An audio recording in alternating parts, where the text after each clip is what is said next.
3 बच्चे वहाँ पे मर जाते हैं। वजह, वो बेसमेंट इल्लीगल था, वहाँ पे जो लाइब्रेरी चल रही थी वो भी इल्लीगल थी। 3 बड़े सवाल जो अभी हमारे सामने उठ रहे हैं। पहला, who should be blamed for this, इन तीनों बच्चों के मृत्यु का जिम्मेदार कौन है। दूसरा, क्या कोचिंग सेंटर्स, क्या कोचिंग इंस्टीट्यूट्स सेफ्टी नॉर्म्स को ताक पे रख के से सारे काम कर रहे हैं। तीसरा, क्या कोचिंग सेंटर्स सिर्फ़ और सिर्फ पैसा कमाना चाहते हैं, क्या यही मकसद रह गया उन लोगों का। इन सारे मुद्दों के बारे में बात करने के लिए हमारे साथ हैं Vikas Devi Kirti ji. Thank you sir, thank you आने के लिए ANI में। शुक्रिया नमन। सर, पहला सवाल यही, ऐसा क्यों लग रहा है कि सबने आपको निशाना सा बना लिया है। और एक सवाल और पूछना है इसी के साथ, 3 दिन हो गए हैं सर, हज़ारों बच्चे हैं, प्रोटेस्ट कर रहे हैं, धरना दे रहे हैं, जस्टिस की मांग कर रहे हैं, लाठियां खा रहे हैं, डंडे खा रहे हैं, पूछ रहे हैं कि विकास जी चुप क्यों थे।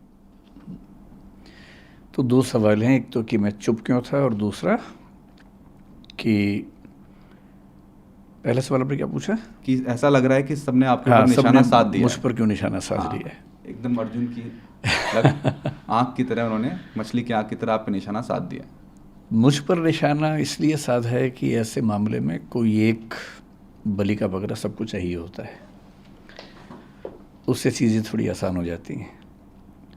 प्रशासन के लिए आसान हो जाता है कि हम बच गए, एक का नाम लगा दो। समाज को भी एक सीधी सीधी बात समझ में आती है कि अच्छा एक आदमी मिल गया, यही जिम्मेदार था, तो वो तसल्ली मिल जाती है कि चलो हमें दोषी मिल गया। और जो कॉम्पिटिटर्स हैं उनको ये लगता है कि अच्छा मौका है, इसी में स्कोर सेटल कर लिया जाए, हिसाब बराबर कर लिया जाए। जो बच्चे हैं, बच्चे जिस इमोशनल टर्बुलेंस से गुजर रहे हैं, उनकी नाराज़गी की वजह यह है कि मैं उनके साथ क्यों नहीं खड़ा हूँ। तो बच्चों की नाराज़गी जायज़ है, लेकिन जो सीलिंग का एक्शन है मेरे ख्याल से 50 से ऊपर इंस्टीट्यूट्स पे हुआ, उसमें एक नाम हमारा भी है। पर शायद उनको मुझसे ज़्यादा उम्मीद थी, इसलिए उनको ख़राब लगा, हर्ट हुए, तो नाराज़गी पूरी मुझ पे फूटी है। और मैं इस बात से बहुत संतुष्ट हूँ, अच्छा महसूस कर रहा हूँ कि सारा रोष मुझ पर है। कम से कम मैं इस बात को लेकर निश्चिंत हूँ कि वो मानते हैं कि मुझे उनके साथ और सही पक्ष में खड़ा होना चाहिए था। तो इसके लिए मैं कृतज्ञ हूँ कि उन्होंने इतना गुस्सा मुझ पर किया।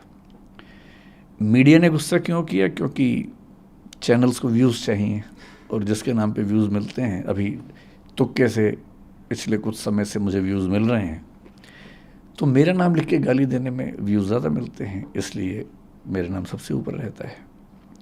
तो सबकी अपनी अपनी वजह है। जैसे आज़ादी की लड़ाई में वजहें सबकी अपनी अपनी थी, उन सब का नाम था आज़ादी, अंग्रेज़ों से मुक्ति। तो इस मामले में भी वजहें सबकी अपनी अपनी हैं, लेकिन सबके पास एक सुविधाजनक नाम है कि उसको गाली दो, कुछ वर्चुअल मॉब लिंचिंग जैसा करो, और सुख भी मिलता है। जब हम किसी को गाली देते हैं तो सुख तो मिलता ही है। तो सब इसलिए पीछे पड़े हैं, सबकी अपनी अपनी वजह हैं। लेकिन ठीक है, जब यूट्यूब ने, सोशल मीडिया ने मुझे प्रसिद्धि दी पिछले 3-4 साल में, मुफ्त में इतनी सारी प्रसिद्धि मिली, तो क्या होता है कि जब कुछ मिलता है तो हमें लगता है कि हम डिज़र्व करते थे, और जब कुछ विपरीत होता है तो हमें लगता है कि मेरे साथ ही क्यों हो रहा है। तो जिस तर्क से लोगों ने इतना स्नेह दिया, उसी तर्क से लोगों ने इतनी नाराज़गी मुझ पर उड़ेली। लोग एकदम ठीक हैं, गुस्सा एकदम जायज़ है, पर मेरी अपनी वजह है कि मैं इतना लेट क्यों हुआ। दूसरा सवाल आपका ये है कि मैंने इतने समय तक कोई प्रतिक्रिया क्यों नहीं दी। इसकी 2 वजह हैं। एक तो मेरा स्वभाव, क्योंकि मैं भावनात्मक मामलों में बहुत मुखर और एक्सप्रेसिव नहीं हूँ।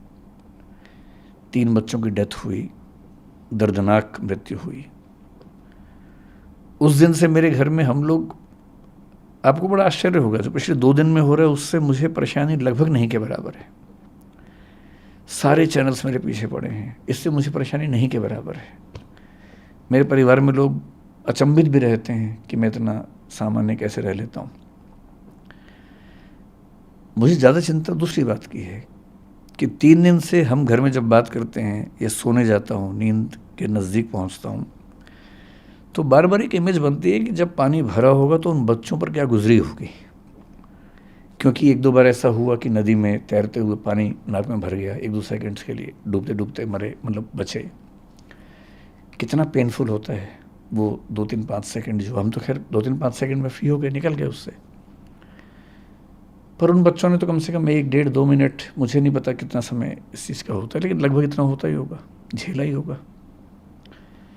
उम्मीदों की जब आखिरी कड़ी टूटी होगी, जब टेबल पे चढ़े होंगे बचने के लिए और पानी इतना सारा आ गया होगा। मेरी इस पूरे प्रकरण में मूल चिंता उस अनुभव को महसूस करने की है, और वो दुख है। तो ऐसे दुख में उनके पेरेंट्स को मैं जानता नहीं हूँ, मैं उनसे कैसे अपनी बात कहूँ, कैसे उनसे मिलूँ। दूसरा, जो विद्यार्थी इस समय आंदोलन में हैं, उनकी सारी बातें जायज़ हैं, लेकिन वो जिस उम्र में हैं, जिस गुस्से में हैं, थोड़ा सा ये भय भी होता है कि अगर हम जाके बात भी करें तो उस समय वो पूरी बात सुनेंगे या नहीं सुनेंगे। अच्छी बात है कि आज ऐसे 3-4 बच्चों से मेरा मिलना हुआ है। मैं भी एक मीटिंग से आ रहा हूँ, एलजी साहब ने बुलाई थी मीटिंग, उसमें कुछ बच्चे भी आए हुए थे और कई इंस्टीट्यूट्स के ऑनर्स भी थे, दिल्ली सरकार के आला अधिकारी भी थे, डीडीए से, एमसीडी से, फायर डिपार्टमेंट से, चीफ सेक्रेटरी दिल्ली सरकार के वो भी थे। तो वहाँ थोड़ी सी बच्चों से मेरी, मतलब 1-to-1 नहीं, लेकिन हाँ मीटिंग के दौरान बातें हुई। अब मुझे लगता है कि वो सहजता है, हो सकता है कि मैं आज या कल में बच्चों से मिलूँगा। क्या दिल्ली सरकार का कोई मंत्री, जिस मीटिंग का आप जिक्र कर रहे हैं एलजी साहब के साथ अभी चंद घंटों पहले हुई, क्या कोई दिल्ली सरकार का मंत्री भी था उसमें? नहीं, एक भी मंत्री नहीं था दिल्ली सरकार। ये मामला अभी एलजी साहब हैंडल कर रहे हैं, तो ब्यूरोक्रेट्स बहुत सारे थे, दिल्ली सरकार का कोई मंत्री नहीं था उसमें। अगर आप कुछ बता सके कि उस मीटिंग में क्या बातचीत हुई, किन मुद्दों पे बात हुई और क्या सहमति बनी? मीटिंग बड़ी अच्छी हुई, अच्छा लगा कि एलजी साहब भी और दिल्ली सरकार अब काफ़ी एक्टिव है। दरअसल उनको भी कुछ मामलों में क्लैरिटी नहीं थी, बच्चों की समस्याएं भी सुनी ने, कोचिंग इंस्टीट्यूट्स का अपना पक्ष क्या है वो भी सुना, कौन से ऐसे नियम कानून हैं जो कन्फ्यूज़न पैदा करते हैं वो भी सुना, सब नोट किया। उसके बाद एक छोटी कमेटी बनाई गई है, उस कमेटी में मैं भी हूँ, कुछ टीचर्स और भी हैं। उसमें अगर मैं ठीक ध्यान कर रहा हूँ तो दिल्ली के चीफ सेक्रेटरी भी हैं, डीडीए एमसीडी के जो हेड्स हैं वो भी हैं। तो हम सब लोग अगले कुछ दिनों में कुछ मीटिंग्स करके इस समस्या का स्थायी समाधान निकालने का प्रयास करेंगे, और वो सुझाव सब लोगों ने दिए, मैंने भी दिए, और वो सब नोट किए गए हैं। कुछ बातों पर ऐसा लग रहा है कि अच्छा समाधान जल्दी निकल जाएगा। सर, आपके कोचिंग सेंटर की बात करते हैं, दृष्टि आईएएस की बात करते हैं, जो मुखर्जी नगर में जो कोचिंग सेंटर है उसको एमसीडी ने उसका बेसमेंट सील कर दिया था। बच्चे आपके जितने भी स्टूडेंट्स हैं वो दोनों कोचिंग सेंटर मुखर्जी नगर में हो चाहे करोल बाग में हो, वहाँ पे प्रोटेस्ट कर रहे हैं। कुछ बच्चे कल रात को आपके घर के सामने भी पहुँच गए हैं। बच्चों में बहुत आक्रोश है, वो जस्टिस चाह रहे हैं। कहीं ना कहीं आपको ये भी लगा है कि दृष्टि आईएएस से कोई चूक हुई है? मतलब ये कह सकते हैं आराम से कि चूक हुई है, और लेकिन वो चूक ऐसी नहीं थी कि नीयत हमारी खराब रही हो, लेकिन हाँ चूक हुई है नियमों के स्तर पर। इंटरेस्टिंग बात या विचित्र बात ये है कि अगर आप मुझसे पूछें कि दिल्ली में कितने कोचिंग इंस्टीट्यूट्स हैं, मेरा ख्याल है कि उनकी संख्या कम से कम 1000 तो होगी ही, शायद ज़्यादा होगा, 2000 भी हो सकते हैं, ज़्यादा भी हो सकते हैं। जो नॉर्म है फायर एनओसी की, एजुकेशनल बिल्डिंग की, अगर आप मुझसे पूछें कि वो दिल्ली में कितनी बिल्डिंग्स के पास हैं, मेरा अनुमान है कि 2000 में से शायद एक के पास भी नहीं है। एक के पास भी नहीं? जी, ध्यान रखिए मैं जो कह रहा हूँ, fire NOC for educational building. Fire NOC कई तरह के होते हैं, अलग अलग कैटेगरीज में होते हैं, अलग अलग चीज़ों के लिए बने होते हैं। ऐसा नहीं है कि कोशिश हमने या बाकी इंस्टीट्यूट्स ने नहीं की, पर क्या होता है कि जब कोई हादसा होता है उसके बाद मोटी मोटी चीज़ें सतह पे आती हैं कि फायर एनओसी नहीं था, या ये नहीं था, या वो नहीं था, और जनता का आक्रोश फट पड़ता है। उसके पीछे की वजहें क्या हैं, परिस्थितियाँ क्या हैं, वो सोचने के लिए, समझने के लिए धैर्य चाहिए, समय चाहिए। तो मैं असल में 3 दिन से ये भी चाह रहा था कि पहले सारी स्थितियाँ सामने आ जाएं, क्योंकि 1-1.5 दिन तक तो ये स्पष्ट नहीं हो रहा था कि कितने बच्चे थे, क्या स्थिति है। धीरे धीरे चीज़ें स्पष्ट हुई, तो फिर आज ये मीटिंग हुई, तो मेरा ख्याल है कि अब हम उन सब बातों पर ज़्यादा स्पष्ट रूप से बात कर सकते हैं। जहाँ तक बात है हमारी बेसमेंट की, हमारी बेसमेंट मुखर्जी नगर में थी। करोल बाग में हमारे पास 4-5 बिल्डिंग्स हैं, उनमें से एक बिल्डिंग की बेसमेंट सील हुई है। बेसमेंट जो करोल बाग में थी वो अप्रूव्ड बेसमेंट है, अप्रूव्ड कमर्शियल बेसमेंट है, जिसमें एनओसी पे लिखा हुआ है कि उसमें ऑफिस चलाया जा सकता है। उसमें ऑफिस ही चल रहा था, पर अभी एमसीडी पर जो दबाव था उन्होंने इनडिस्क्रिमिनेट तरीके से सबको सील किया है, हमें भी सील किया है। नेहरू विहार में जो बेसमेंट थी, जिसको लेके काफ़ी ज़्यादा शोर हुआ, दरअसल क्या होता है कि जैसी बेसमेंट की बात आई तो सबके मन में बेसमेंट की एक इमेज बन गई है, एक छवि बन गई है। छवि ऐसी है कि एक छोटी सी बेसमेंट है, उसमें कुछ बच्चे बैठे हुए हैं, एक ही दरवाज़ा है, अगर वो बंद हो जाएगा तो क्या होगा। एकदम जायज़ बात है। जो नेहरू विहार की बेसमेंट थी वो किसी घर की बेसमेंट नहीं थी, वो एक कमर्शियल मॉल है, उसकी बेसमेंट है। बहुत बड़े आकार की बेसमेंट है, उसमें 1 नहीं 2 नहीं 7 एग्जिट हैं। 7 एग्जिट आपस में कनेक्टेड हैं। उसमें क्लासरूम्स थे, हर एक क्लासरूम के अंदर मैप लगे हुए हैं कि किसी भी इमरजेंसी में आप कहाँ कहाँ से बाहर निकल सकते हैं। हमारे स्टाफ के जितने मेंबर्स हैं उन सब की ट्रेनिंग वहाँ पर लगातार होती है। फायर डिपार्टमेंट की मॉक ड्रिल्स वहाँ पर लगातार स्टाफ के साथ होती हैं। मैं अपने होशो हवास में ये बात कह रहा हूँ कि हमें 3 दिन पहले जो इंसिडेंट हुआ उसके पहले ये एहसास था कि वो बेसमेंट शायद दिल्ली के सबसे सेफ इंफ्रास्ट्रक्चर्स में से एक है, क्योंकि जहाँ तक फायर की बात है, और वो बिल्डिंग बनी है नेशनल बिल्डिंग कोड के जो लेटेस्ट प्रतिमान है उनके हिसाब से, क्योंकि वो बिल्डिंग हाल ही की बनी हुई 10-12 साल पहले की बिल्डिंग है। जब वो बिल्डिंग बनी, क्योंकि हम उसके मालिक नहीं हैं, हम उसके टेनेंट हैं, जो उसके मालिक हैं, जब हमने उनसे पूछा, क्योंकि पिछले 1-2 साल से ये प्रोसेस ज़्यादा हुआ शुरू, हमने उनसे पूछा कि क्या आपके पास अथॉरिटी है। उन्होंने कन्वेंस डीड की कुछ चीज़ें अंडरलाइन करके दी, जो उन्होंने हाई कोर्ट में भी दिखाई। हाई कोर्ट में इस पर 1-1.5 साल से केस भी चल रहा है। डीडी और एमसीडी के बीच में कुछ कन्फ्यूजन्स हैं, कई चिट्ठियाँ एमसीडी ने लिखी हैं, कई डीडी ने जवाब दिए हैं। अब कोर्ट में कल फिर उसकी अर्ली हियरिंग होने वाली है, उसमें वो बात भी आने वाली है 28 अगस्त को, वरना वो हियरिंग थी ही 28 अगस्त को। फैसला वैसे भी होने वाला था कि ये अलाउड है या नहीं, उसके बाद हम शायद हटते ही। और पिछले 1 साल में हमने अपने स्टूडेंट्स को न केवल क्लास में मैंने बताया कई बच्चों को, अब जो एकदम लेटेस्ट वाले बच्चे हैं उनको छोड़ दें, क्लास में जा जा के सबको बताया कि ऐसा हो सकता है कि हमें इसकी परमिशन ना मिले, उस केस में हम शिफ्ट करेंगे। यहाँ तक कि उनसे आज से करीब 1 साल पहले की बात होगी, उनसे हमने ऑनलाइन एक फॉर्म भरवाया कि उस केस में वो कहाँ जाना पसंद करेंगे, करोल बाग जाना पसंद करेंगे, यहाँ रहना पसंद करेंगे, या अभी तय नहीं कर पा रहे हैं, बाद में तय करेंगे।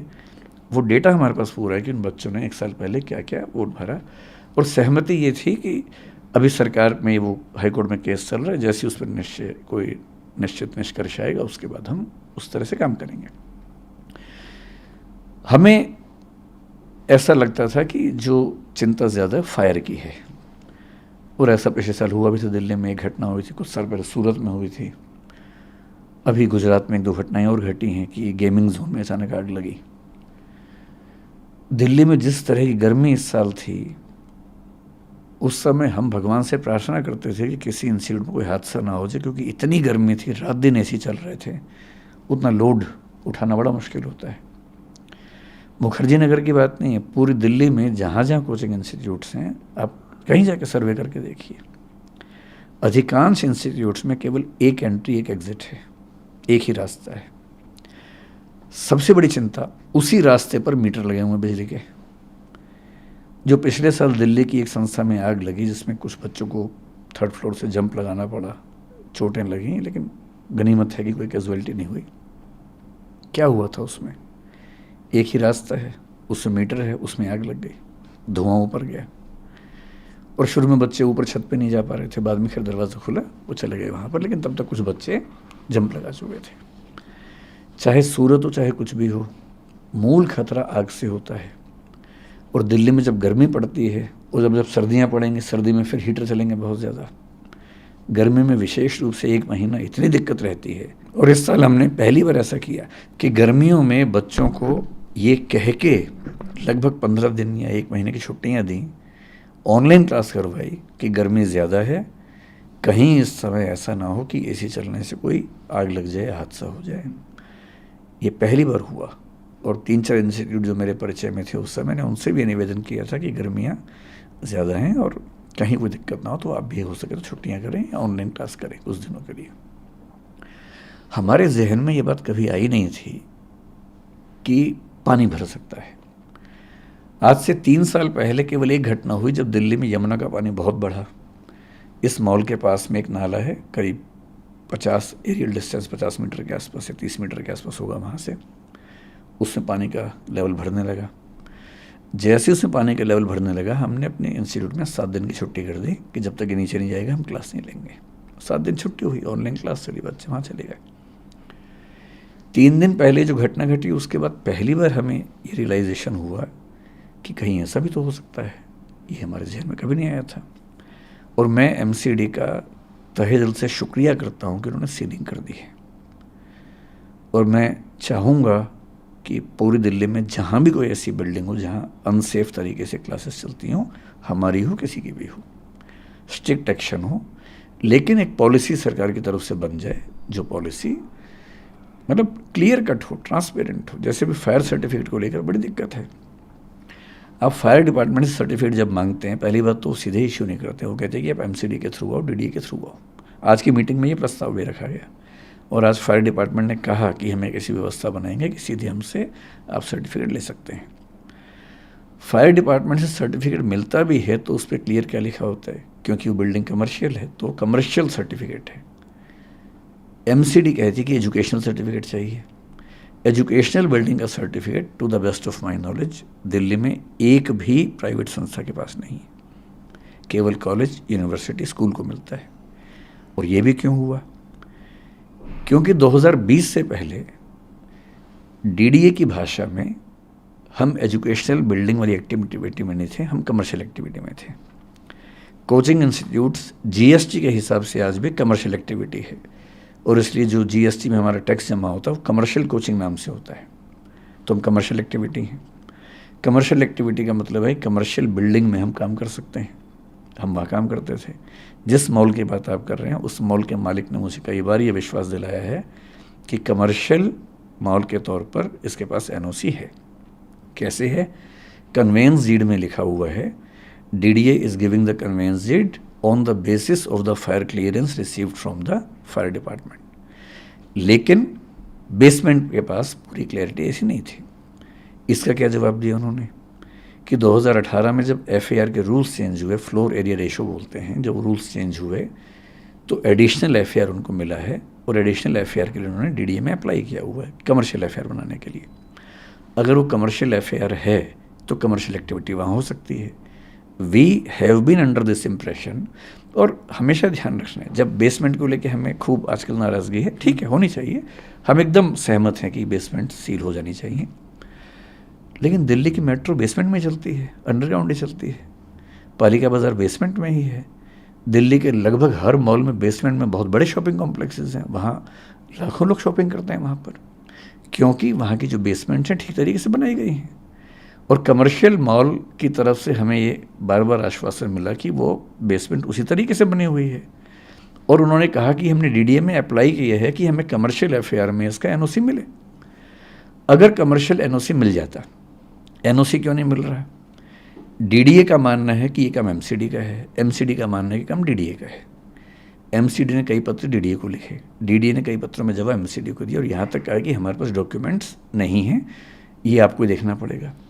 पिछली मीटिंग में हाई कोर्ट में डीडीए ने पहली बार ये कहा कि हम एमसीडी को राइट्स दे रहे हैं और अब एमसीडी जो कल हियरिंग होने वाली शायद उसके बाद हमें वैसे भी इशू करती, या तो परमिशन मिल जाती या वो इशू करती कि आपको ये छोड़ना पड़ेगा, तो हम छोड़ते उसको। मतलब बेसमेंट होने मात्र से चीज़ें जैसी फैल जाती हैं। मैं आपसे फिर कह रहा हूँ, ऑन रिकॉर्ड कह रहा हूँ, उस बेसमेंट का पूरा लेआउट स्ट्रक्चर एमसीडी को हमने सबमिट किया हुआ है। डीडीए को सबमिट किया हुआ है, फायर डिपार्टमेंट को सबमिट किया हुआ है एनओसी के लिए कुछ महीने पहले। अब तक वहाँ से रिजेक्शन भी नहीं आया उसका।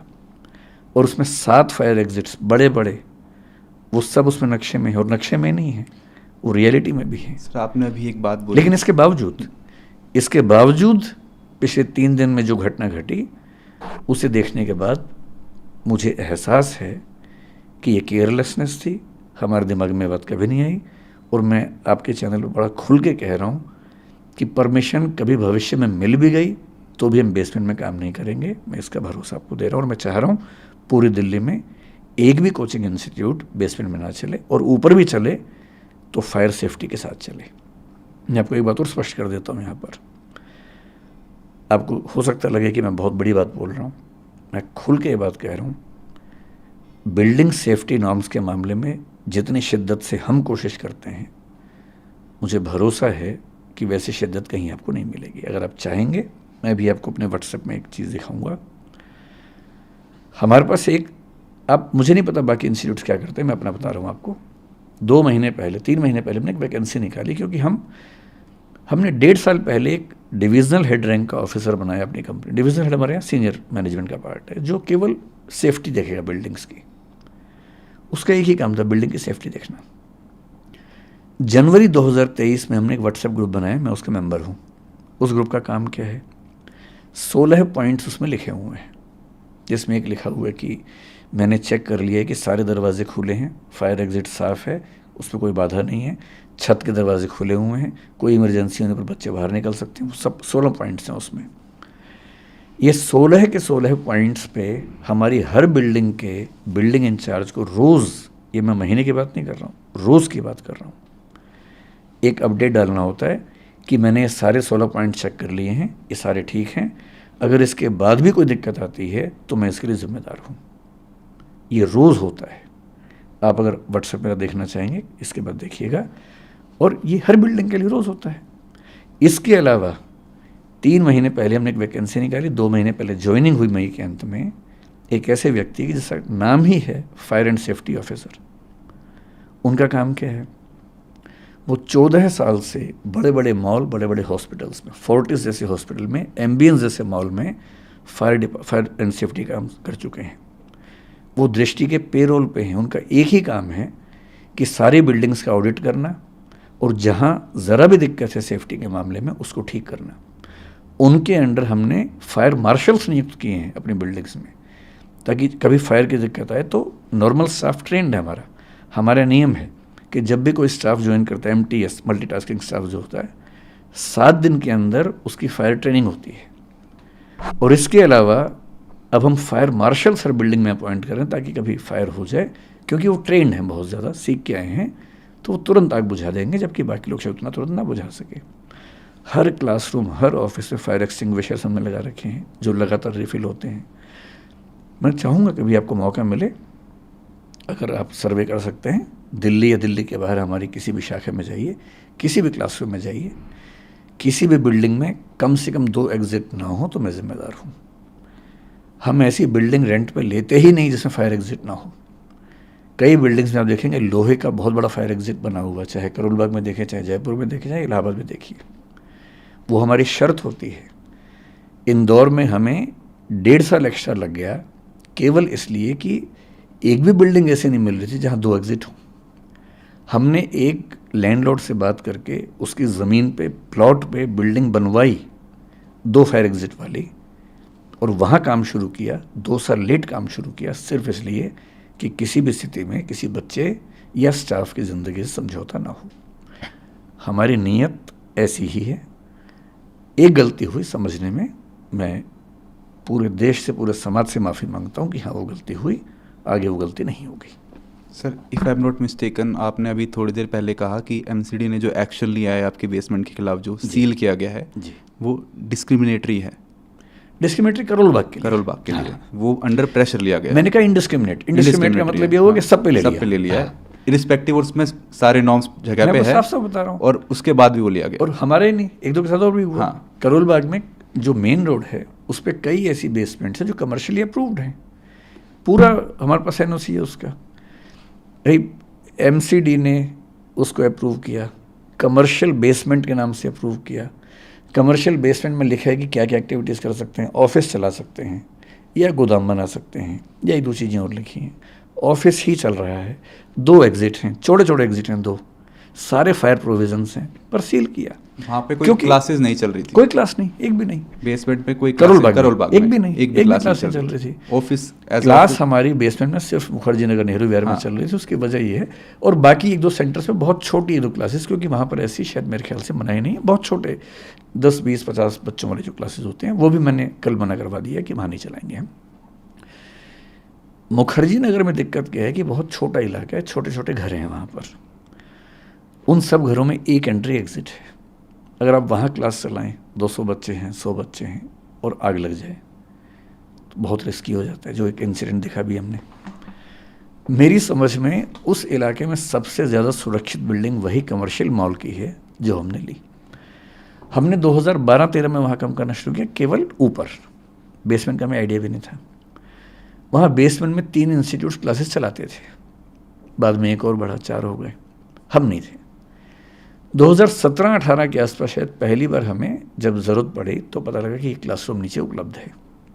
वहाँ 3-4 इंस्टीट्यूट चल रहे थे पहले से, तो हमने ये एज्यूम किया कि इसके हमारे परमिशंस होंगे, तो हमने लिया। धीरे धीरे कंपटीशन ऐसा हुआ कि वो इंस्टीट्यूट वहाँ से चले गए, क्योंकि उतना नहीं मैनेज कर पाए। जब वो चले गए तो मॉल के मालिक ने हमसे कहा कि अगर आप चाहें तो आप इसको ले लीजिए। हमने लिया। आखिरी एक और इंस्टीट्यूट था, उसने भी कुछ दिन पहले तक रखा हुआ था, बाद में फिर वो मॉल की तरफ से हमें मिला। वहाँ हम IAS के जो मेंस वाले बच्चे हैं, मेंटरशिप लाइब्रेरी चलाते थे, अब वो बंद हो गई, उनका 1.5 महीने बाद मेंस है, तो हम अभी उनके लिए भी रास्ता निकाल रहे हैं कि उनको कहाँ बिठाएं, उनकी भी दुविधा है। सर अभी एक ये प्रेस रिलीज़ आई है 2:41 पे, इसके 2-3 पॉइंट्स पे मैं आपसे बात करना चाहूँगा। जो हमारी प्रेस रिलीज है दृष्टि IAS ने जो आपने मेरी तरफ से, हाँ आपकी तरफ से है, जो सोशल मीडिया हैंडल पे अपलोड किया गया। 2-3 पॉइंट है, मुझे उस पर बात करना है, लेकिन एक चीज़ मुझे उससे आपसे पहले पूछनी है। जब मैं ट्विटर पे कमेंट सेक्शन में जा रहा था इसमें, तब बहुत सारे स्टूडेंट्स का ये आक्रोश था कि विकास जी हमारे साथ एक बार ग्राउंड पे आए तो सही, एक बार हमारी बात तो सुने, एक बार हमारे बीच में बैठे तो सही। वो आए ही नहीं अभी तक, 3 दिन हो गए हैं। कुछ बाकी टीचर्स भी आए हैं, मिनिस्टर्स भी गए हैं, लेकिन जो टीचर जिसे हम इतना प्रेम करते थे, जिसे इतना सुनते थे, जिसे इतना फॉलो करते थे, वो 3 दिन बाद स्टेटमेंट रिलीज़ कर रहा है और हमारे बीच नहीं आया। नहीं, देरी के लिए तो हमने खेद जताया है, क्योंकि मैं आप स्टूडेंट से मिलने जाएंगे? एकदम जाऊँगा। मैं दरअसल कोशिश करता हूँ, मेरी हमेशा से आदत रही है कि चीज़ें पूरी स्पष्ट होने के बाद प्रतिक्रिया दूँ, हड़बड़ी में ना दूँ। तो मैं थोड़ा वेट कर रहा था, मेरा ख्याल है कि थोड़ा पहले कर देना चाहिए था। दूसरा, स्टूडेंट से अब तक नहीं मिलने की वजह वही थी कि आक्रोश जब बहुत ज़्यादा होता तो आप अपनी बात ठीक से रख भी नहीं सकते हैं। मेरा ख्याल है कि आज या कल में मैं उन बच्चों से मिलूँगा, और मुझे उम्मीद है, और बच्चे दिल के बड़े कोमल होते हैं, जितना जल्दी नाराज़ होते हैं उतना जल्दी वो ठीक हो जाते हैं। तो मुझे पता है कि बच्चों की नाराज़गी मुझसे क्यों है और वो दूर कैसे होगी। सर एक 5th पॉइंट आपकी प्रेस रिलीज़ में है, वो बोलता है कि DDA, MCD and Delhi fire department के नियमों में असंगति है, कॉन्ट्राडिक्टरी है। आप समझाएंगे कि क्या वो लॉज हैं जिनमें कॉन्ट्राडिक्टरी है, ये वेल कोऑर्डिनेटेड नहीं है आपस में? दिल्ली में ये समस्या है कि अलग अलग विभागों में कोऑर्डिनेशन थोड़ा कम दिखता है। आज भी इस मीटिंग में सब बातें हुई। जैसे मैं आपको एग्जांपल देके समझाऊँ, DDA ने पहला मास्टर प्लान 1962 में बनाया, फिर 2001 में बनाया। 2001 तक, जहाँ तक मेरी जानकारी, मिक्स्ड लैंड यूज़ नाम की कोई चीज़ नहीं होती थी। 2005 या 6 की बात है कि सुप्रीम कोर्ट ने एक आदेश दिया कि दिल्ली में जो भी commercial activities non commercial area में चल रही हैं वो सब सील होंगी। सब कुछ सील होने लगा, कोचिंग इंस्टीट्यूट्स भी हुए, बाकी एक्टिविटीज़ भी हुई। इतना विरोध हुआ कि उसमें फिर दिल्ली की सरकार को प्रस्ताव रखना पड़ा, संसद को एक्टिव होना पड़ा, और तब उस समय 2008 में पहले संसद ने थोड़ा सा रिलीफ दिया, और उसके बाद 2008 में या 9 में master plan of Delhi MPD 2021 लेके आए, जो पारित हुआ। उस मास्टर प्लान में ये कहा गया कि अब से 3 तरह के एरियाज होंगे, कमर्शियल, रेजिडेंशियल और mixed land use. Mixed land use का मतलब ये है कि जो रेजिडेंशियल हैं पर उनमें कमर्शियल एक्टिविटीज़ भी चल सकती हैं, एक निश्चित परसेंटेज तक चल सकती हैं। अगर आप MPD पढ़ेंगे, मास्टर प्लान ऑफ दिल्ली 2021 का पढ़ेंगे, चैप्टर 15 उसका इनएक्टिविटीज़ के बारे में है। 15.7.1 और 15.7.3 ब्रैकेट में 7, इनको ध्यान से पढ़िए। 15.7.1 साफ साफ कहता है कि coaching institutes mixed land area में अलाउड हैं, प्रोवाइडेड कि सड़क इतनी चौड़ी होनी चाहिए। इतना ही नहीं, वो ये भी कहता है कि अगर सड़क इतनी चौड़ी है, मेरे ख्याल से 60 फीट के आसपास की बात है, तो मिक्स्ड लैंड यूज़ नहीं है तो भी अलाउड है, ये वो कहता है। Up to 2/3 FAR of the building. जैसे बिल्डिंग में अगर FAR मान लीजिए 303 है, मान लीजिए FAR 3 फ्लोर पे, इस समय 3 होता है, तो 2 फ्लोर पे कोचिंग चल सकती है, साफ साफ लिखा हुआ है। उसमें केवल एक सवाल है कि बेसमेंट में चल सकता है या नहीं। 15.7.3.7 कहता है कि बेसमेंट में कोचिंग इंस्टीट्यूट चल सकता है प्रोवाइडेड कि उनके पास रिक्वायर्ड NOC हो। ठीक, ये लिखा हुआ है। NOC एजुकेशनल बिल्डिंग का MPD में जिक्र नहीं है उस चीज़ का। ये बात मैं 2008 की कर रहा हूँ। 2008 के बाद क्या हुआ, अब उसके तहत मिक्स्ड लैंड यूज़ में बहुत सारे इंस्टीट्यूट चलने लगे। फायर NOC की ज़रूरत है या नहीं, इसके लिए हम क्या पढ़ेंगे, हम दिल्ली फायर डिपार्टमेंट के जो रूल्स हैं, फायर एक्ट है 2007 का, फायर रूल्स हैं 2010 के, आप खुद रेफर कीजिए, मैं सारे आपको तथ्य बता रहा हूँ। फायर रूल्स में रूल नंबर 27 पढ़ लीजिए, साफ साफ क्या कहता है। रूल नंबर 27 साफ साफ कहता है कि अगर कोई बिल्डिंग रेजिडेंशियल है और 15 मीटर तक की है तो उसको NOC नहीं चाहिए। अगर कोई बिल्डिंग कमर्शियल है और 15 मीटर तक की है तो उसको NOC नहीं चाहिए। ऐसे आपके पास वही डॉक्यूमेंट है क्या? मुझे याद है पूरा, मैं आपको ऐसे सुनाया था। पर वो एक बात कहता है कि अगर कोई बिल्डिंग एजुकेशनल है तो उसको 9 मीटर तक NOC नहीं चाहिए, 9 मीटर के ऊपर NOC चाहिए। ये रूल नंबर 27 में लिखा हुआ है। अब क्या स्थिति है, जो कोचिंग इंस्टीट्यूट्स हैं, हम मान के चल रहे हैं कि रेजिडेंशियल एरिया में या कमर्शियल एरिया में चल रहा है। भारत सरकार GST में कमर्शियल कोचिंग उनको बोलती है, तो हम कमर्शियल एक्टिविटी माने जाते हैं। अगर हम मॉल की बात करें तो 15 मीटर से ऊंचा नहीं है वो। रेजिडेंसीज की बात करें 15 मीटर से ऊंचे नहीं है। पिछले 10 साल में जिसने फायर डिपार्टमेंट से NOC मांगा, एक ही जवाब आया कि आपको ज़रूरत नहीं है। ठीक, उन्हें नहीं मिला, किसी को नहीं मिला क्योंकि ज़रूरत नहीं है। As per rule 27 they are not suppose to give the NOC। उनकी भी गलती नहीं है, वो तो रूल्स के हिसाब से काम कर रहे थे। अब दिक्कत ये है कि उन्हीं बिल्डिंग्स में बच्चे पढ़ रहे हैं। कोचिंग इंस्टीट्यूट्स को रेगुलेट करने के लिए अब तक कोई अथॉरिटी नहीं है, कोई कानून नहीं है। जैसे कॉलेज के लिए है, स्कूल के लिए है, यूनिवर्सिटी के लिए है, कोचिंग के लिए नहीं है।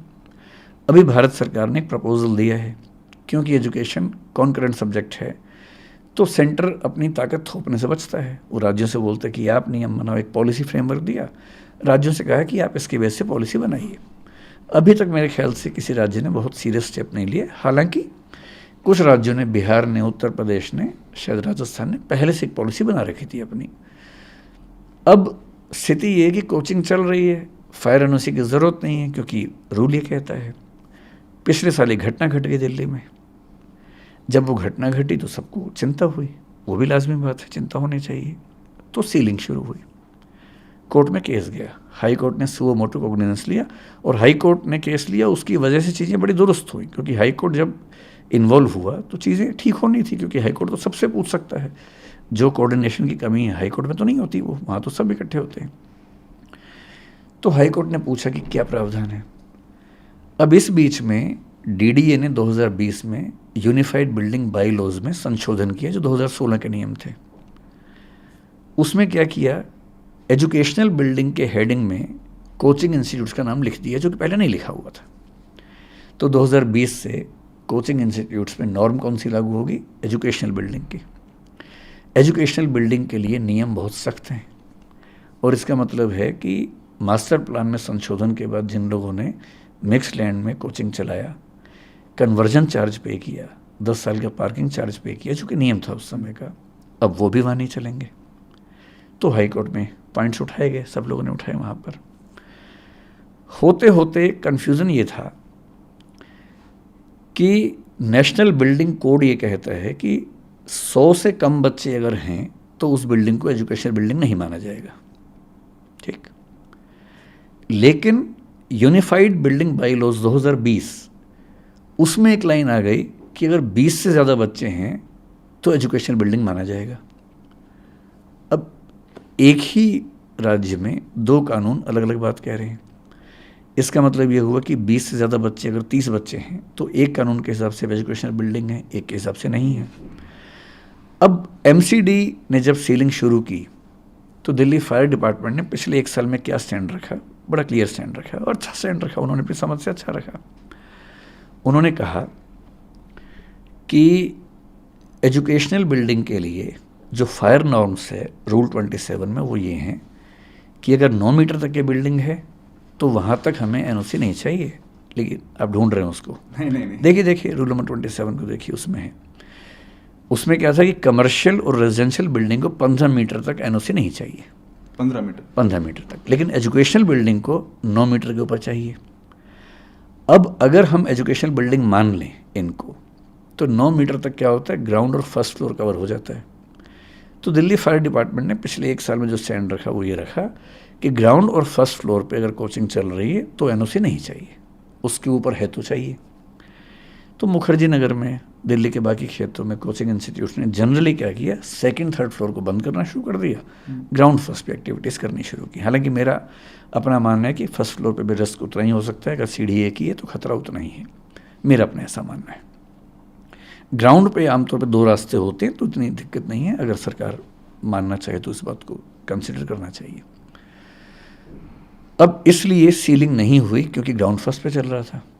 हाई कोर्ट ने पिछली हियरिंग में, जो कि अभी मेरे ख्याल से 12 जून की बात है, 12 जून नहीं सॉरी, उससे पिछली हियरिंग शायद 10 मई को हुई थी वो हियरिंग मेरे ख्याल से, उसमें एक नया स्टैंड लिया और उसने कहा कि अगर एजुकेशनल बिल्डिंग है, पहली बात तो एजुकेशनल बिल्डिंग है या नहीं, हम केवल एक बात से तय करेंगे कि यूज़ क्या हो रहा है।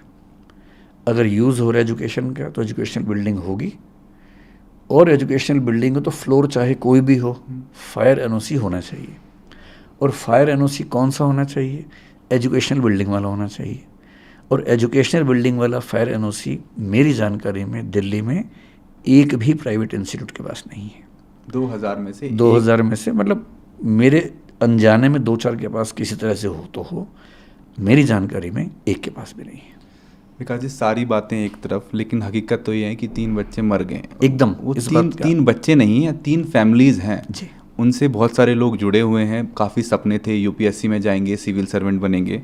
श्रेया यादव, तानिया सोनी और निविन डाल्विन, ये 3 बच्चे मर गए हैं, पानी में डूब के मर गए। किसी ने सोचा भी नहीं होगा, ऐसे सपने में भी नहीं सोचा होगा कि 3 बच्चे डूब के मर जाएंगे।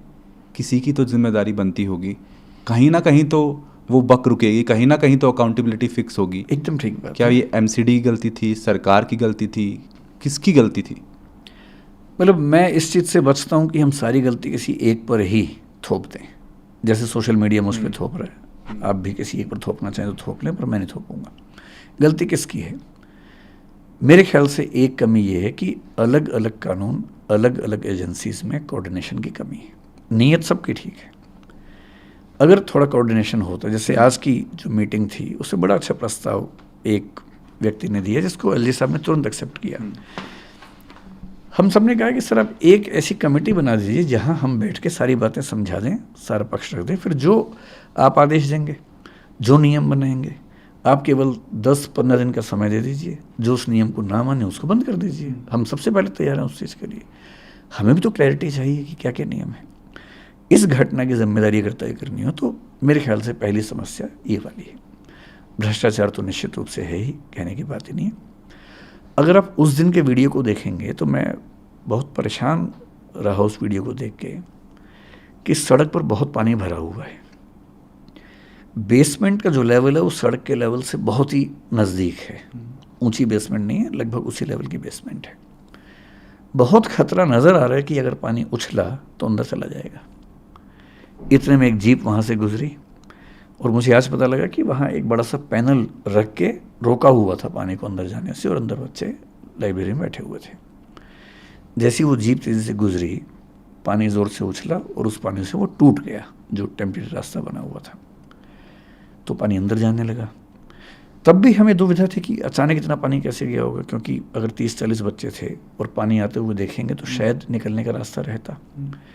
एक तो दरवाज़ा बंद हुआ जो बायोमेट्रिक होने की वजह से हुआ, ये बहुत बड़ी समस्या हुई। दूसरा जो आज उन बच्चों ने बताया उस मीटिंग में, वो ये था कि पानी एक खास गति से जा रहा था और बच्चे बाहर निकल रहे थे और अनुमान था कि निकल भी जाएंगे, किताबें लेके निकल रहे थे क्योंकि पानी इतना था कि उनको लगा किताबें छोड़ के निकलेंगे तो बचेगा नहीं कुछ। इतनी देर में पानी के बहाव से जो एग्जॉस्ट फैन था, वो जो एरिया था, वो भी टूट गया और जैसे ही वो टूटा पानी का पूरा बांध एक साथ अंदर गया। और उन बच्चों की बात जो मैं समझ पाया कि कमर तक के पानी से सिर के ऊपर तक पानी जाने में केवल शायद 50 सेकंड या 1 मिनट लगा। ये इतना कम टाइम था कि इतने टाइम में शायद हम में से कोई भी ना सोच पाता ना निकल पाता। फिर एलजी साहब ने आज बड़ी अच्छी बात उसमें ये भी कही कि वहाँ जो सीवर लाइन्स थी वो इलीगल कंस्ट्रक्शन से, एंक्रोचमेंट से कवर हो गई थी। ये भी एक समस्या है। एनक्रोचमेंट भी ऐसे तो नहीं होते हैं, उसमें भी कहीं ना कहीं तो कोई ना कोई शामिल होगा ही होगा। मेरा अपना मानना था कि बेसमेंट थोड़ी ऊंची होती बेहतर होता, लेकिन आज मुझे पता लगा कि जो नए नियम हैं जिसमें स्टिल्ट पार्किंग बनाना ज़रूरी है, उसमें शायद 8 सेंटीमीटर का कोई नियम है। अब नियम है या ये मतलब जनरली ऐसा होता मुझे नहीं पता, लेकिन शायद इस वजह से बेसमेंट्स बहुत ऊँची नहीं बनती है दिल्ली में, एक वजह ये भी है। इन सब के साथ मैं ये खुल के मानता हूँ कि इसमें कोचिंग इंस्टीट्यूट्स की एक बड़ी जिम्मेदारी बनती है, हमारी भी बनती है। संयोग की बात है कि हादसा कहीं और हुआ, लेकिन हमें नोशनल सेंस में समझना चाहिए कि हादसा कहीं भी हो सकता था। इसको रेक्टिफाई करना सभी इंस्टीट्यूट की जिम्मेदारी है। मैं अपने हिस्से की जिम्मेदारी बहुत खुल के निभाने को तैयार भी हूँ, तत्पर भी हूँ, और मैं आपके सामने स्पष्ट कर रहा हूँ कि किसी भी सूरत में जो चीज़ें अलाउड नहीं है दिल्ली में वो हम नहीं करेंगे, और चाहे हमें दिल्ली छोड़नी पड़े, चाहे कहीं और जाना पड़े, जो भी अप्रूव्ड बिल्डिंग्स होंगी हम वहीं काम करेंगे। सर, जिस इंसान का आप जिक्र कर रहे थे जो वो जीप चला रहा था, थार चला रहा था, उस बंदे को दिल्ली पुलिस ने अरेस्ट कर लिया है। उसको बताया ये मस्तीखोर है, और उसको बताया वो ज़्यादा ज़ोर से गाड़ी चला रहा था, उसकी वजह से वो जो उन्होंने बांध सा लगाया हुआ था वो टूट गया और इसलिए पानी भर गया। उस बंदे को अरेस्ट कर लिया। इसे आप कैसे देखें? ये तो देखिए, जब लोग बहुत आक्रोश में होते हैं, उनको खुश करने के लिए, संतुष्ट करने के लिए ऐसे एक्शन सरकार लेती है। सरकार को भी पता है, पुलिस को भी पता है कि इस पर केस ऐसा कुछ बन नहीं पाएगा। मैक्सिमम ये केस बनेगा कि उसने रैश ड्राइविंग करके आसपास के लोगों को परेशान किया, पानी उछाला उनके ऊपर, क्योंकि उसकी ऐसी इंटेंशन नहीं थी। मेंसरिया के बिना आप कैसे आरोप कोई लगाएंगे? तो मेरे ख्याल से अभी जैसे एमसीडी ने बहुत बड़े पैमाने पर सीलिंग की, उसका पर्पस भी ये है कि जो एक नाराज़गी है लोगों में वो तुरंत उससे संतुष्ट किया जा सके। उस व्यक्ति की गिरफ्तारी का मसला भी है। मेरे ख्याल से जब मामला कोर्ट में जाएगा 1-2 हियरिंग में उसे बेल तो मिली जानी चाहिए। सर, भारत में एक और चीज़ होती है कि जब तक कोई बड़ी घटना ना हो ना, तब तक कोई एक्शन नहीं होता। ये कोचिंग इंस्टीट्यूट चल रहे थे, कोचिंग सेंटर चल रहे थे। आप मुखर्जी नगर और ओल्ड राजेंद्र नगर में आप घुसेंगे, आपको दिखते ही पता चल जाता है कि इनमें से किसी के पास एनओसी का एक ही एग्जिट है। वो भी इतना एग्जिट है कि आदमी हाथ भी नहीं कर सकता है, इतना वो एक बंदा जा सकता है। आपको देखते ही पता चलता है कि कहाँ रोका जाए, मतलब कहाँ किस नॉर्म को सेट किया जाए कि ये बंद हो। आंखों से देख के ही पता चल रहा है कि ये सब इलीगल है, ये सब भ्रष्टाचार चल रहा है, किसी के बीच में कोई किसी को पैसे दे रहा है, बहुत सारे नॉर्म्स हैं वो फ्लाउट हो रहे हैं, बहुत सारे नॉर्म्स हैं वो वायलेट हो रहे हैं। तो where should the buck stop? कहीं ना कहीं तो लाइन ड्रॉ करेंगे ना कि मतलब अभी बस मेरे बहुत हो ख्याल गया। से इस हादसे से जो सीखना चाहिए वो ये कि नो कंप्रोमाइज अप्रोच हो। मैं आपको एक और उदाहरण बताता हूँ। अगर आप मुखर्जी नगर जाएंगे, मेरा विश्वास है कि पूरे मुखर्जी नगर में एक ही ऐसी बिल्डिंग है जिसमें 2 एग्जिट्स हैं। एक कोई और हो तो मुझे पता नहीं, मैं एक को जानता हूँ, हमारी अपनी बिल्डिंग है। वहाँ कुछ क्लासेस चलती हैं, मेरे ख्याल से वो बंद हो जाएंगी, क्योंकि हमें ये चिंता रहती है कि इमरजेंसी में बच्चे कहाँ से निकलेंगे। हम एक तो सीढ़ियों में मीटर आमतौर पे हमेशा ध्यान रखते हैं कि मीटर वहाँ से दूर हो, तब भी कहीं कोई क्राइसिस हो तो बच्चे कहाँ से निकलेंगे। छत के दरवाजे हम हमेशा खोल के रखते हैं और कोशिश करते हैं कि आसपास की छतों पर जाने का ऑप्शन रहे। इसके अलावा हमने उस बिल्डिंग में पीछे की साइड में, बिल्डिंग के अंदर ही सारे फ्लोर्स को काट कर एक फायर एग्जिट बनाया और बच्चों के लिए नियम बनाया कि वो आएंगे इस तरफ से, जाएंगे उस तरफ से, ताकि उनको उस तरफ से जाने की प्रैक्टिस हो। लेकिन उसके बाद भी हमें उसका एनओसी नहीं मिल पाएगा। हालांकि हमने अप्लाई किया हुआ है, देखते हैं रिजेक्शन आता है कि नहीं आता है। उसके पीछे आर्गूमेंट जो होने वाला है वो ये कि एजुकेशनल बिल्डिंग के लिए शायद फायर एग्ज़िट की चौड़ाई एक स्पेसिफिक है, वो मेरे ख्याल से उतने एरिया में नहीं बन पाती है। लेकिन ठीक है, एक दिक्कत इंस्टीट्यूट्स की भी आप समझें कि वो सब एक साथ हैं, एक हब है, बच्चे भी वहाँ हैं। अगर आप किसी एक को बाहर निकाल देंगे तो ख़त्म हो जाएगा। होना ये चाहिए कि सबको एक साथ आप रीलोकेट कर दें। और जो डीडीए के वाइस चेयरमैन हैं, जो शुभाशीष पंडा जी हैं, कुछ दिन पहले मेरी उनसे बात भी हुई थी। उन्होंने खुद एक प्रस्ताव मुझे दिया था कि अगर आप उचित समझें कि सारे इंस्टीट्यूट्स मिल के काम करना चाहें तो क्या नरेला में हम एक बड़ा हब बना सकते हैं कोचिंग का। मैंने कहा प्रस्ताव अच्छा है, लेकिन सबके मन में दुविधा ये होगी कि अगर वो चला गया और बाकी नहीं गए तो क्या होगा। तो बेहतर है कि आप एक मीटिंग बुला के सबसे बात कीजिए, और यदि ऐसा कुछ होगा तो मैं आगे बढ़ चढ़ के उसमें हिस्सा भी लूँगा, और यदि सहमति बनती है तो आगे बढ़ना चाहूँगा।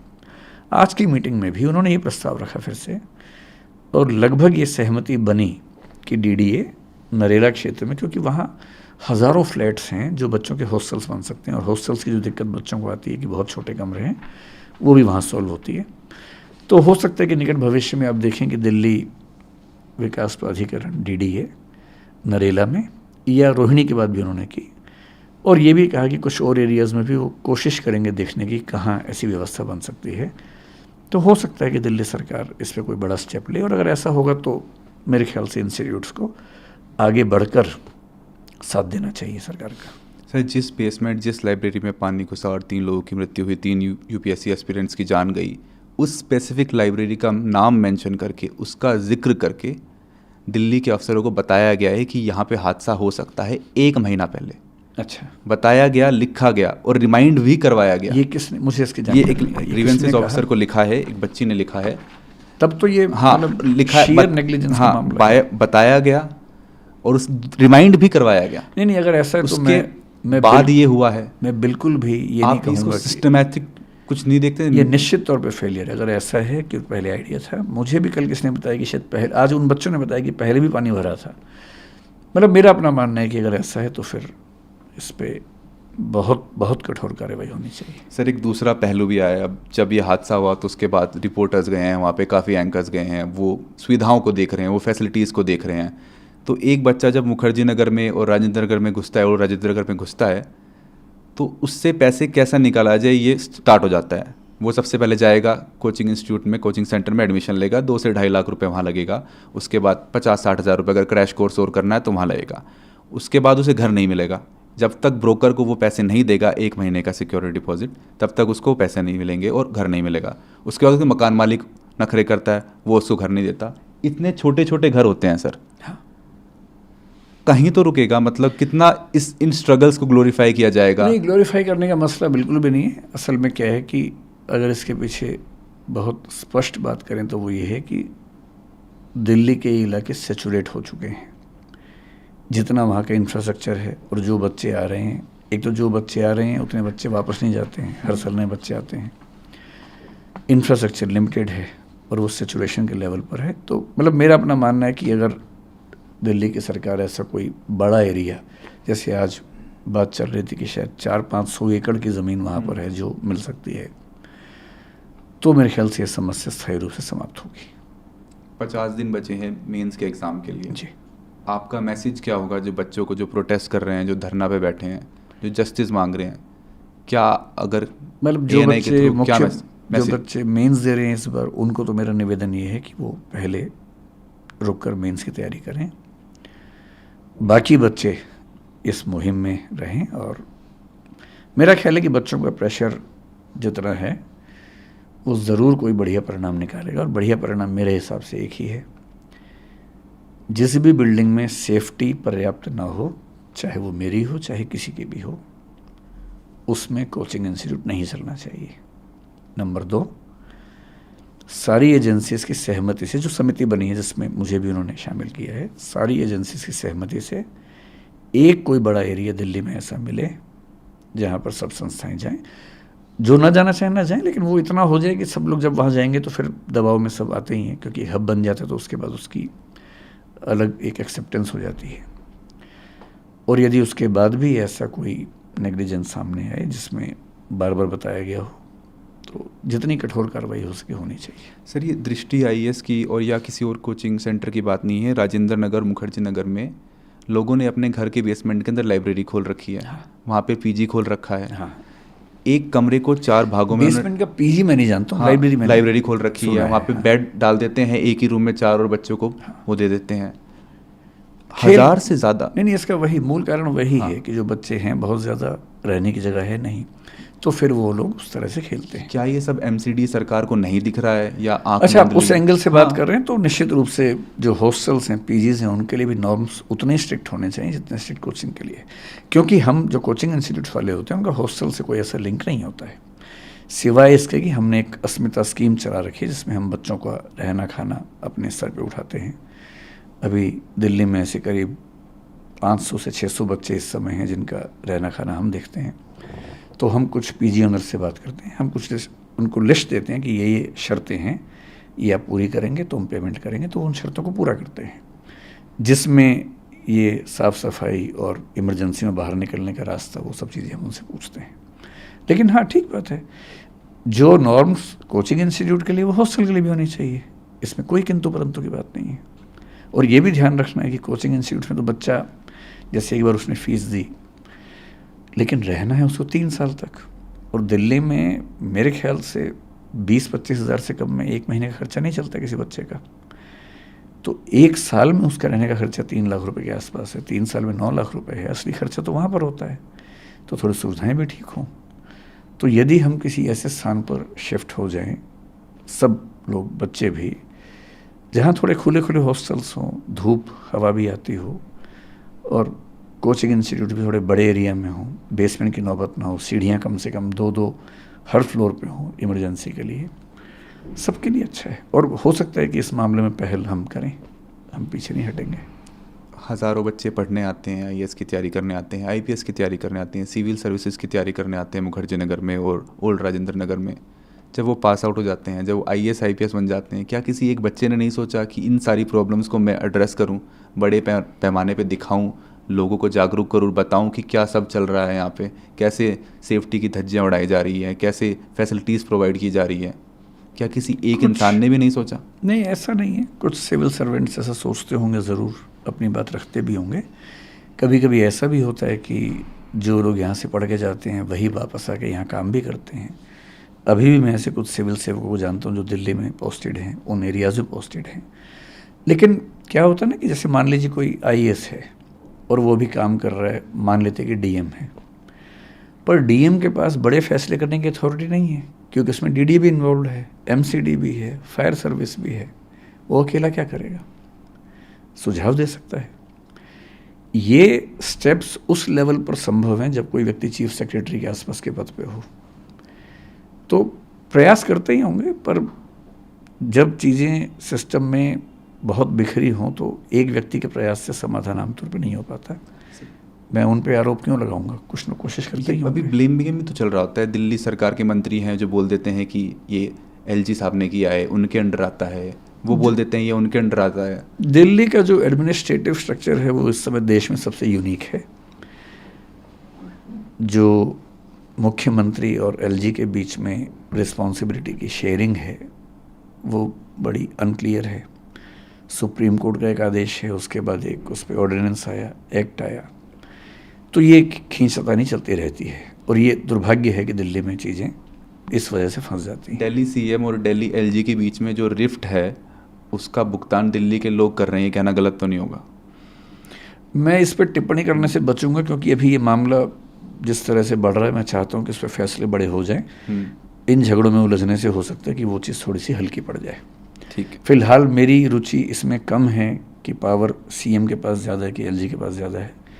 मेरी रुचि इसमें है कि अभी जो माहौल है, इस माहौल में समाधान निकल जाए और चीज़ें ठीक हो जाए। सो जब से ये घटना हुई है, 3 बच्चों की मृत्यु हुई है, तब से लोगों ने मूवीज़ पे भी बोलना स्टार्ट कर दिया। ये एस्पिरेंट्स बना, कोटा फैक्ट्री बना, उन्होंने बोला कि आप ग्लोरीफाई कर रहे हो स्ट्रगल को, एक टाइप का रोमांटिसाइजेशन हो रहा है।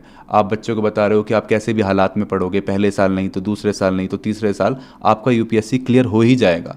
क्यों ना ऐसी कहानियाँ बताई जाएं जिसमें क्लियर होता ही नहीं है, and how do they end up in their lifes. ठीक बात है। मैं आपको केवल आपकी जानकारी के लिए बता रहा हूँ। मैं जब भी बच्चों की क्लास लेता हूँ, आमतौर पे पहले 1 महीने में 1 आध क्लास के लिए जाता हूँ, ओरिएंटेशन क्लास के लिए। जनरली मैं बच्चों को हर बार ये स्पष्ट करता हूँ कि 12 लाख लोग फॉर्म भरेंगे, 5 लाख प्रीलिम्स देंगे, 1 लाख सीरियस होंगे, उनमें से 1000 का होगा। गारंटी बिल्कुल नहीं है। और यदि कोई इंस्टीट्यूट ये कहता है कि वो करवा ही देगा, तो सवाल है कि उसका खुद का क्यों नहीं हुआ। मतलब मेरा ही प्रॉपर IAS तो नहीं हुआ, LID हुआ। तो ये तो झूठ बात। दूसरी बात रही फिल्म की, अगर आपका इशारा उस फिल्म की तरफ है जिसके साथ मैं जुड़ा हुआ था, वो फिल्म मेरे दिमाग का हिस्सा नहीं थी। 2 व्यक्तियों के जीवन पर उनके एक मित्र ने उपन्यास लिखा जो कि मेरे स्टूडेंट थे। एक बड़े प्रोड्यूसर डायरेक्टर ने उस पर फिल्म बनानी चाहिए। स्क्रिप्ट पे 2 साल काम करने के बाद मुझे कंसल्ट किया गया और मैंने मैत्री भाव से कंसल्टेशन उसमें दी। इतना ही मामला है। मतलब मेरा मानना है कि दोनों तरह की कहानियाँ ज़रूरी हैं। कुछ लोगों ने स्ट्रगल करके अचीवमेंट हासिल की, इसकी भी, और कुछ लोग स्ट्रगल करके नहीं अचीव कर पाए तो उन्होंने ज़िंदगी कैसे गुजारी, इसकी भी कहानी आनी चाहिए। दोनों कहानियाँ ज़रूरी हैं। सर, हम फायर NOC की बात कर रहे थे, हम बात कर रहे थे कि फ्लडिंग भी हो सकती है, फायर NOC भी लेने चाहिए, लेकिन अर्थक्वेक का क्या? एकदम आ सकता है। और अर्थक्वेक आया तो 2, 3, 4 नहीं 400-500 जाने जा सकते आज ही LG की मीटिंग के बाद एक वरिष्ठ सिविल सेवक, वहीं उनसे मेरी बात चल रही थी, दिल्ली में ही काम करते हैं, बहुत सीनियर सिविल सर्वेंट हैं। उन्होंने मुझसे अनौपचारिक बातचीत चल रही थी मैत्री वाले भाव से। उन्होंने मुझसे जो बात कही, जो बात हम समझते हुए, उन्होंने कहा कि ये वाटर वाली बात, फायर वाली बात पे हमारा फोकस है क्योंकि ये दिक्कतें दिख रही हैं, दूर होनी चाहिए। लेकिन जिस दिन दिल्ली में बड़ा भूकंप आ गया, उन्होंने कहा कि पूरी दुनिया में ऐसी त्रासदी नहीं हुई होगी जितनी यहाँ होने वाली है। और मैं फिर आपसे एक बात कह रहा हूँ, अभी कोचिंग इंस्टीट्यूट्स घेरे में हैं तो बात चल रही है। मैं आपको कुछ और बातें बताता हूँ, उन पर भी फोकस कर लीजिए थोड़ा सा। दिल्ली में ऐसे हज़ारों रेस्टोरेंट्स होंगे जिनमें जाने का एक रास्ता है, जहाँ खूब खाना पीना भी है, ड्रिंक्स भी हैं, अल्कोहल तो बहुत जल्दी आग पकड़ता है। एक रास्ता है। शाम के समय जो कम उम्र के बच्चे हैं, 80, 100, 150 बच्चे वहाँ पर होते भी हैं, डांस भी कर रहे होते हैं, कभी कभी स्मोक भी कर रहे होते हैं। एक चिंगारी कभी लग गई तो क्या होगा, आपको अंदाजा है इस चीज़ का? इसके अलावा दिल्ली में पिछले 3 या 4 बड़े फायर इंसिडेंट्स को ध्यान से याद कीजिए। कोचिंग इंस्टीट्यूट में एक हुआ जिसमें किसी की मृत्यु नहीं हुई थी पिछले साल। उसके पहले नरेला में एक इंसिडेंट हुआ। नरेला में हुआ या मतलब उपहार सिनेमा भी हुआ। उपहार तो बहुत पहले की बात हो गई। उसके बाद पिछले 4 साल में, 5 साल में 2 इंसिडेंट्स हुए जिनमें करीब 30, 40 से ज़्यादा व्यक्तियों की जान गई। पर क्योंकि वो मजदूर थे इसलिए उनकी बात बहुत ज़्यादा उठी नहीं, किसी ने की नहीं उनकी बात, क्योंकि वो एक ऐसी बिल्डिंग में सो रहे थे, एक ही रास्ता था और नीचे से आग लग गई। जो अभी हाल ही में भारत के बाहर भी एक घटना घटी, बहुत से भारतीयों की जान गई जिसमें। अर्थक्वेक बहुत बड़ी त्रासदी होगा। फायर, फ्लड से ज़्यादा फायर की चिंता हमें आमतौर पर लगती है क्योंकि फायर दिल्ली में होने का खतरा ज़्यादा होता है। और पुराने जो बाज़ार हैं, चांदनी चौक हो, कोई बाज़ार हो, छोटी छोटी गलियों में जब आप ऊपर चढ़ते हैं एक दुकान में जहाँ 1 लाख साड़ियाँ टंगी हुई हैं, जहाँ 50 सैकड़ों महिलाएं साड़ी खरीद रही हैं, भगवान ना करे कभी कुछ हुआ तो क्या होगा? बहुत सारे प्रश्न हैं। दिल्ली का विकास बहुत सिस्टमेटिक सिटी के रूप में नहीं हुआ, चंडीगढ़ की तरह से नहीं हुआ है। 1962 के मास्टर प्लान में उन पुराने इलाकों को एग्जम्पशंस दी गई हैं ताकि वहाँ बिजनेस हार्म ना हो। एग्जम्पशन तो ठीक है, बिजनेस इंटरेस्ट में है, लेकिन जब आग लगती है तो वो एग्जम्पशन नहीं देती है। तो मैं जो विनम्र निवेदन करना चाह रहा हूँ कि ऐसा नहीं है कि बारूद के ढेर पर सिर्फ कोचिंग इंस्टीट्यूट्स बैठे हैं, पूरी दिल्ली बैठी है। बहुत कम ऐसे संस्थान हैं, स्कूल है, कॉलेज है, यूनिवर्सिटी है, अस्पताल है, उनको ज़मीन मिलती है। मीडिया हाउसेस को ज़मीन मिल जाती है, बाकी लोगों को ज़मीन नहीं मिलती है। कोचिंग इंस्टीट्यूट्स को सरकार ज़मीन नहीं देती है, उनको खुद खरीदनी होती है, खुद रेंट पे लेना होता है, महंगे रेंट पे लेना होता है। फिर हर डिपार्टमेंट के साथ कम से कम ये ध्यान रखना होता है कि छोटी सी बात पे कोई हमला ना हो जाए। तो पक्ष सबका है, उनका भी है, और अच्छी बात है कि अगर हम एक स्थायी समाधान की ओर बढ़ें, मुझे उम्मीद है कि इस बार कुछ ना कुछ स्थायी होगा। सर फैमिलीज़ भी ये न्यूज़ देख रही हैं, सोशल मीडिया पे हैं, वो भी देख रही हैं कि कैसे घटना सब कुछ हुआ, 3 बच्चों की जान गई।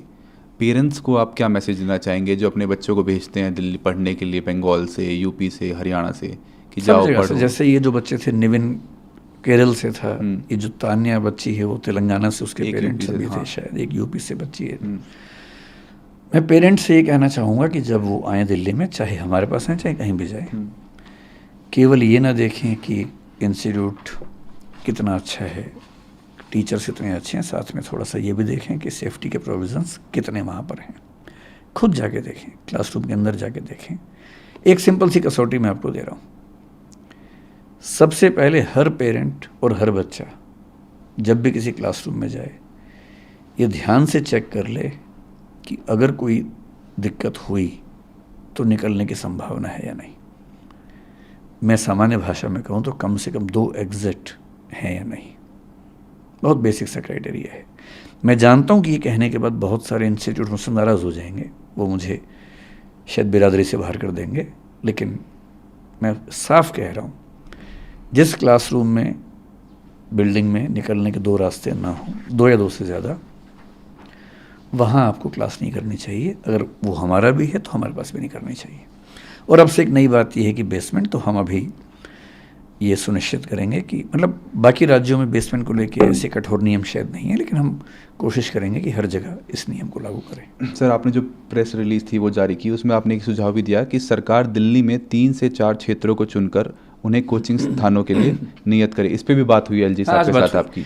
नरेला के लिए जो डीडीए के वाइस चेयरमैन हैं शुभाशीष पंडा जी, उन्होंने बात आज भी रखी, और वो कह रहे हैं कि वहाँ पर हज़ारों की संख्या में घर तैयार हैं। जो कोचिंग इंस्टीट्यूट बनाने की बात है, हम आपको लैंड भी दे सकते हैं अगर आप कहेंगे, तो हम ऐसे बिल्डर से बात करेंगे जो आपको बना के दे देंगे।